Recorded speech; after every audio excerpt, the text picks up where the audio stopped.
Deputation మీకు 21 మంది 21 సీట్లు ఇస్తే మీరు 18 మందిని ప్రకటించారు. 18 మందిలో అసలు జనసేన ఎవరు, ఏ పార్టీ నుంచి మిగతా వాళ్ళు వచ్చారు?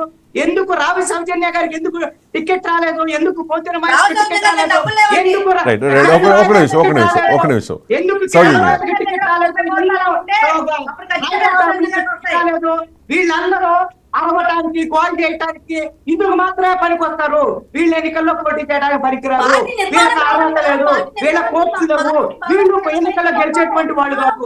ఇది పవన్ కళ్యాణ్ పడిది. పనికిరానటువంటి వాళ్ళు ఎవరన్నా జనసేనలో ఉన్నారంటే అది పవన్ కళ్యాణ్. పవన్ కళ్యాణ్ ఫెయిల్యూర్ వల్ల ఈ రోజున జనసేన పార్టీ ఈ రోజున ఈ విధమైనటువంటి ఇబ్బందులు గురైంది. ఆ పదాలు వాడొద్దండి, యాక్షన్ రియాక్షన్ ఉంటది. మన సౌజన్య గారు మాట్లాడితే మళ్ళీ నేను కంట్రోల్ చేయలేదు. దయచేసి అంత పెద్ద మాట ఎందుకు, పనికిరాని పవన్ కళ్యాణ్ పవన్ కళ్యాణ్ నన్ను ఎవరు ప్రశ్నించొద్దు. నేను మొత్తం మిమ్మల్ని కూడా మీరు ఎట్టి పరిస్థితుల్లో కూడా బహిష్కరిస్తాను, ఒప్పుకునేది లేదు. ఇవన్నీ మాట్లాడుతుంటే మీరు జనసేన పార్టీ అన్నది ప్రజాస్వామ్యంలో ఒక రాజకీయ పార్టీ. నేను అనలిస్ట్ అయినా సరే తప్పులు చేస్తే తప్పులుగానే చెప్తాను. తెలుగుదేశం చేస్తే తెలుగుదేశం తప్పులు చెప్పాను. వైఎస్ఆర్ కాంగ్రెస్ పార్టీ ఖచ్చితంగా వైఎస్ఆర్ కాంగ్రెస్ పార్టీ తప్పు అంటాను. నీ లీడర్లను కూడా తప్పు పట్టారు పరిస్థితి ప్రజల తరపున మాకుంది.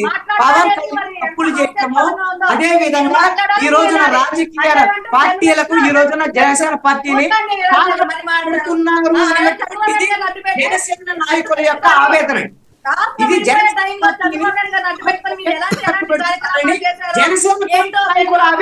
సౌజన్య గారు క్రాస్ టాక్ వద్దండి, క్రాస్ టాక్ వద్దండి. ఇది కృష్ణాంజనేయులు గారి టైం కదా, మీకే ఎక్కువ సమయం ఇచ్చాను. ఆయన మాట్లాడండి. నో మీకు ఏదైనా అబ్జెక్షన్ ఉంటే మీరు తర్వాత కౌంటర్ ఇవ్వండి, నేను అలౌ చేస్తాను మిమ్మల్ని. రైట్ ఇప్పుడు అందరికీ వచ్చే డౌట్ ఒకటే, గాయత్రి మంత్రం 24, ఆ తర్వాత ఒక నిమిషం కృష్ణాంజనేయులు గారు, నేను అవసరమైతే ఎక్స్టెండ్ చేస్తాను, వెయిట్ చేయండి ఒక్క నిమిషం. సౌజన్య గారు వినండి, నా మాట వినండి. 24, 21 అయింది. ఆ 21లో ఒకటి భీమవరం టీడీపీ, ఇంకోటి అవనిగడ్డ, మరి కాసేపట్లో ప్రకటన వస్తుందంట. మండలి బుద్ధప్రసాద్ కాదు, ఇక్కడ మీరు నా పాయింట్ ఒకటే, మీరు తీసుకున్న సీట్లను కూడా మీ పార్టీ నాయకులకు ఆశావాహులకు ఇప్పించుకోలేని పరిస్థితుల్లో జనసేన పార్టీ ఉందా అంటే విధానం.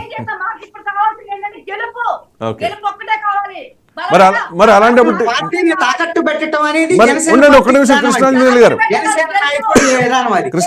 ఒక్క నిమిషం